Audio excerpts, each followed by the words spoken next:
Okay, we're talking about x-intercepts. They're asking which does not intercept the x-axis. Well, first thing we're going to do is talk about what form each of them are in.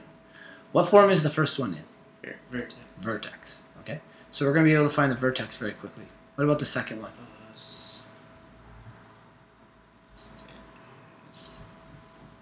Standard form. Factor form. Yeah, it could be in factor form, and it could even be considered to be in vertex form. Okay, either one. We're going to say vertex or a factor technically, right? Because this would be just a simplified way, factored form. What about the next one? Standard. Yeah, this is in standard. And what about the last one? Vertex. Oh no, standard. Standard again. So we got to talk about what we can find from each of these. This one is in vertex form. So can I find the vertex very quickly? Yeah. Okay, so where's the vertex of the very first question? It's -1 and -1. So -1 and -1, you sure? This is our H and our K. One of them is opposite. Positive, so it's 1. Yeah, +1 and -1. So here is our vertex. Right, this is good. We have a vertex. We can quickly figure out what's the A value. The A value is -2. So which way is this parabola facing? Down. Downwards. So vertex is below the x-axis, and it's a parabola that faces downwards. Does this have x-intercepts? Yes. Where? -2. X-intercepts?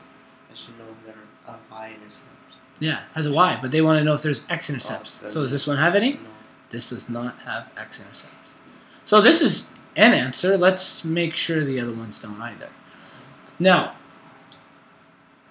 this question here could be considered in vertex form. Okay? In fact, let's rewrite it so it looks a little more like that. I'm just going to rearrange the 2 on the inside so it looks like x plus 4 squared. Let's say that was vertex form. Okay? What's the vertex of this one? This is 4 and 0. Positive 4? Negative 4. -4 and 0. What's the A value? A value is 0. 1. So which way is it open? Up. Does this intersect the x-axis?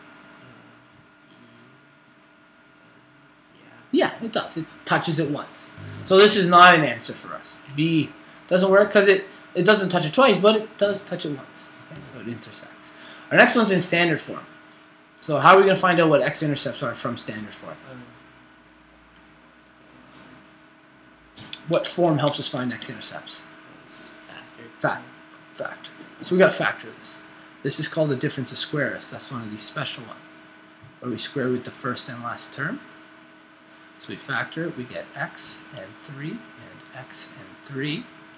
And what do we put in between? Negative and yeah. We know there's a difference of squares because it's a binomial. It doesn't have 3 terms. So that's one way we can help recognize it. What are the x-intercepts in this one? The x-intercepts is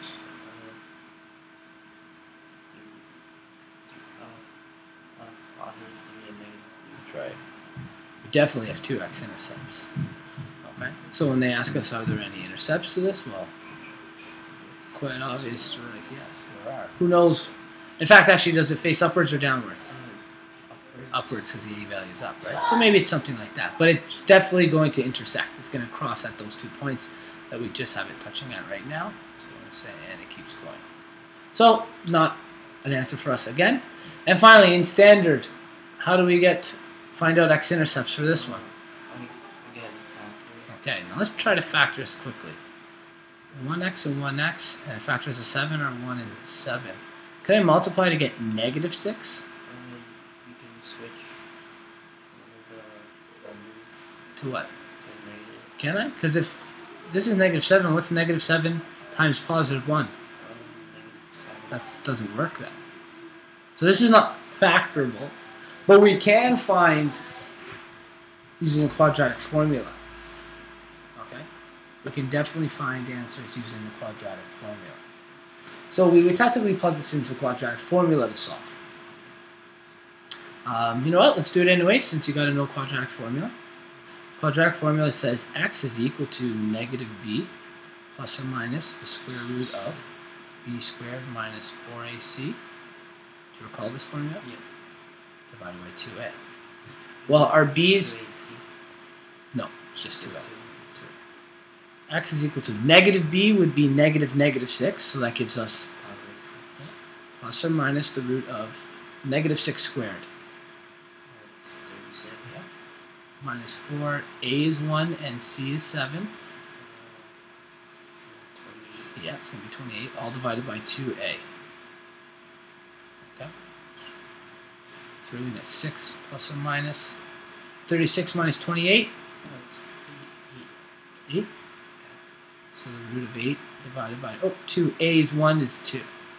Are we going to get 2 roots? Yeah. Yeah, we're going to square root 8. We're going to get 2 answers. So we know it's going to cross. We don't have to actually figure out what they are. Another way you could have done that is, do you remember the discriminant? Where you do just b squared minus 4ac? Yeah. We've done that. We know that that's going to give us 36 minus 4 times 1 times 7. And we're going to get positive 8. And what the discriminant tells, if it's positive, there's 2 roots, or 2 x-intercepts, right? And we have a positive answer, so it is. If it's 0, there is 1 root. And if it's a negative answer, there are no roots. Okay, so we could have actually just done that also to solve this. We found out right off the bat. We knew the first one was definitely not it, so the first one is the answer to this question. And we've proven that the other ones can't be answers.